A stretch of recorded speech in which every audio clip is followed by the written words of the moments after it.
case you thought I was kidding, this is my official BTS sweatshirt. Okay, first of all, let's talk about this whole Wall Street Bets thing and why I think everybody has the wrong take.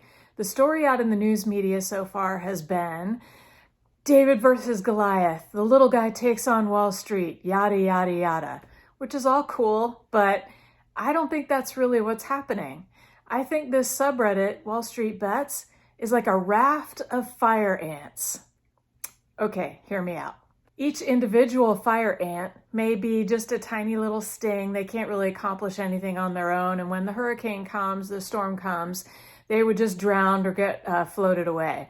But what happens when there is a hurricane is they all band together and they form up and they become a formidable hurricane surviving life raft for each other.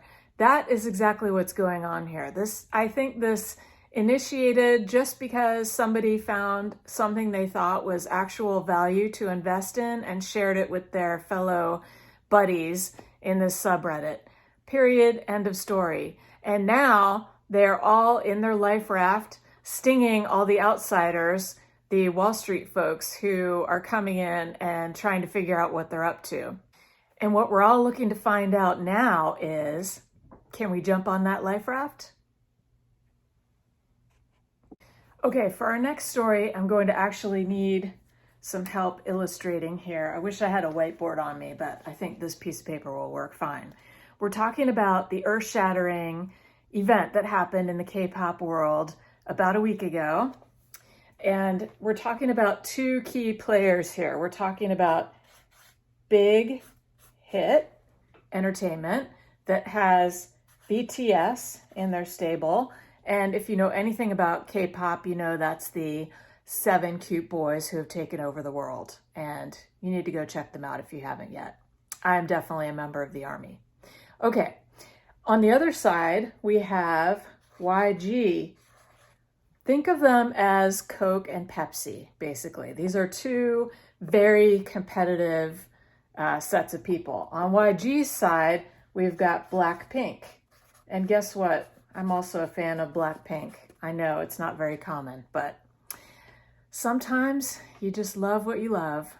So these two warring factions have been around for a while, jabbing at each other. What happened this past week is BH, which runs a ginormous fan community platform called Weverse, an app, decided to invest in a subsidiary of YG called YG Plus.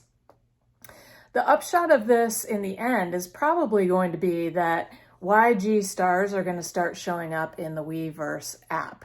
This caused a huge outcry because lots of the ARMY want to have their own app. They want to have their own space. They don't want to be mingling with all these fans from across the entire platform. But the cool thing is this leverages BH into other aspects of merchandising and distribution that it wouldn't otherwise have had. And it gets YG more exposure to the larger universe in Weverse. Now there's another wrinkle to this. There's actually this other company called Naver, which is like the tech side of the house. It's the Korean search engine. And they actually are going to be cooperating. They have a platform called V Live. They also are going to have a cooperating deal with Weverse, which was developed by a group called BNX. So, not to get too deep into the weeds here, but this whole cross cooperation, investment, leveraging, whatever, all you need to know about this is that there's probably going to be one completely ginormous place to interact with K-pop stars and probably others globally called Weverse. So go check it out if you haven't already. Let me know if you are a member of the ARMY or if you're a Blink. Come in the comments and let me know what you think about this mega deal. Next up on the agenda is a new show for you to binge. It's called Your Honor, and it's actually been out for a little while, but we just recently discovered it, and it's pretty intense. And I say it could fill potentially a little bit of the Breaking Bad shaped hole in your heart because it is our wonderful friend Bryan Cranston. And to me, there's some story overlap between Breaking Bad's character that he played and this character in Your Honor. He's actually a judge in this show, but they're similar. To me, there are lots of character parallels in that he is someone who appears to be a great person, a paragon of ethics and morality, and finds himself in increasingly challenging situations that challenge his sense of his own ethics and morality and how other people look at him and see him. And the vector this all comes through is his son.